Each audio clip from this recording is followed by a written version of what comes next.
For this craving, magluluto ako ng kangkong. Ayan po, nag-iinit na tayo ng kawali. Ayan, nakita. Bawang.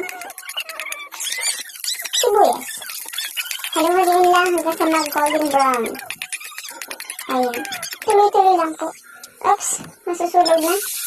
Ilagay na ang kangkong. Hiniwa ko pala yan na maliliit. Oops, ayan. So kasi nilulunok na lang, hindi na umayain.